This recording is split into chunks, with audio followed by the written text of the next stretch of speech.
ഈശോയുടെ തിരുഹൃദയ തിരുനാൾ ആഘോഷിക്കുന്നതിന്റെ പിറ്റേ ദിവസം നാം സഭയിൽ പരിശുദ്ധ അമ്മയുടെ വിമലഹൃദയ തിരുനാൾ ആഘോഷിക്കുകയാണ്. ഈശോയുടെ തിരുഹൃദയത്തെ ബൈബിളിൽ സൂചിപ്പിക്കുന്നത് കുത്തി മുറിവേൽപ്പിക്കപ്പെട്ട ഹൃദയം എന്നാണെങ്കിൽ, പരിശുദ്ധ അമ്മയുടെ ഹൃദയത്തെ സൂചിപ്പിക്കുന്നത് അവൾ എല്ലാ ഹൃദയത്തിൽ സംഗ്രഹിച്ചിരുന്നു എന്നാണ്. സംഗ്രഹിച്ച ഹൃദയം മാതാവിന്റെ വിമല ഹൃദയം. വിശുദ്ധ ലൂക്കായുടെ സുവിശേഷം 42-ാം അധ്യായം 49-50 തിരുവചനങ്ങളിൽ അവൻ ചോദിക്കുന്നുണ്ട്, ഞാൻ എൻ്റെ പിതാവിൻ്റെ കാര്യങ്ങളിൽ വ്യാപൃതനാകേണ്ടതല്ലേ? വീണ്ടും പറയുന്നു, അവൻ പറഞ്ഞത് എന്തെന്ന് അവർ ഗ്രഹിച്ചില്ല.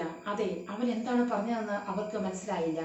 ഇങ്ങനെ മനസ്സിലാകാത്ത സന്ദർഭത്തിൽ പരിശുദ്ധ അമ്മ അതെല്ലാം ഹൃദയത്തിൽ സംഗ്രഹിച്ചിരുന്നു.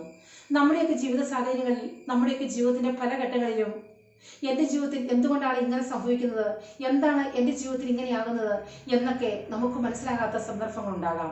അപ്പോഴൊക്കെ പരിശുദ്ധ അമ്മയെ പോലെ അത് ഹൃദയത്തിൽ സംഗ്രഹിക്കുന്നത് നാം ഒരു ശീലമാക്കണം. അപ്പോൾ നമ്മുടെ ജീവിതത്തിലും ഒരു വിമല ഹൃദയം രൂപപ്പെട്ടു തുടങ്ങും. പരാതിപ്പെടുന്ന സന്ദർഭങ്ങൾ നമ്മുടെ ജീവിതത്തിൽ ഉണ്ടാകാം. തകർന്നു പോകുന്ന അനുഭവങ്ങൾ, കുറ്റം പറയാൻ തോന്നുന്ന, സങ്കടപ്പെട്ടിരിക്കുന്ന പല അനുഭവങ്ങളും നമ്മുടെ ജീവിതത്തിലൂടെ കടന്നു പോകാം. മറ്റുള്ളവരെ അവഗണിക്കപ്പെടുമ്പോഴും ഒറ്റപ്പെടുത്തുമ്പോഴും വേദന അനുഭവിക്കുന്ന സന്ദർഭങ്ങളും ഉണ്ടാകാം. അപ്പോഴൊക്കെ അവയെല്ലാം പുറത്തു പറയാതെ കാര്യങ്ങളെ ദൈവത്തെ കൂട്ടുപിടിച്ച് ഹൃദയത്തിൽ സംഗ്രഹിക്കുവാൻ, ഹൃദയത്തിൽ ഒതുക്കുവാൻ നമുക്ക് സാധിക്കണം. അപ്പോൾ ദൈവിക രഹസ്യങ്ങളെ ഹൃദയത്തിൽ സൂക്ഷിക്കുന്ന, ദൈവിക സാന്നിധ്യത്തെ ഹൃദയത്തിൽ സൂക്ഷിക്കുന്ന ഒരു വിമലഹൃദയം നമ്മളിൽ രൂപപ്പെടും. പരിശുദ്ധ അമ്മയോട് മാധ്യസ്ഥ യാചിച്ച് നമുക്ക് പ്രാർത്ഥിക്കാം.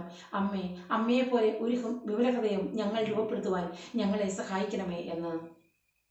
ജീവിതത്തിൽ ഒരിക്കലും നടക്കുകയില്ല എന്ന് വിചാരിച്ച കാര്യത്തിൽ അരുളപ്പാടിന്റെ അവസ്ഥ ഉണ്ടായപ്പോൾ, ഇതാ കർത്താവിന്റെ ദാസി, നിന്റെ വാക്ക് എന്നിൽ നിറവേറട്ടെ എന്ന് പറഞ്ഞുകൊണ്ട് അത് ഏറ്റെടുക്കുവാൻ പരിശുദ്ധ അമ്മയ്ക്ക് കഴിഞ്ഞു.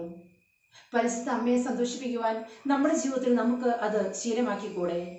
നമ്മുടെയൊക്കെ ജീവിതത്തിൽ വേദനകളും കഷ്ടപ്പാടുകളും സഹനങ്ങളും ഒക്കെ ഉണ്ടാകുമ്പോൾ അത് ഒരു അപകടമല്ല എന്ന് മനസ്സിലാക്കിക്കൊണ്ട്, അത് എന്നെ ഒത്തിരി സ്നേഹിക്കുന്ന ദൈവം എനിക്ക് നൽകുന്ന ഒരു സമ്മാനമാണെന്ന് തിരിച്ചറിയുവാൻ നമുക്ക് സാധിച്ചാൽ, അത് ദൈവഹിതമാണ് എന്ന് തിരിച്ചറിഞ്ഞുകൊണ്ട് പരിശുദ്ധ അമ്മയെ പോലെ ഇതാ കർത്താവിന്റെ ദാസി, നിന്റെ വാക്ക് എന്നെ നിറവേറട്ടെ എന്ന് പറഞ്ഞുകൊണ്ട് അത് ഏറ്റെടുക്കുവാൻ സാധിച്ചാൽ, പരിശുദ്ധ അമ്മയുടെ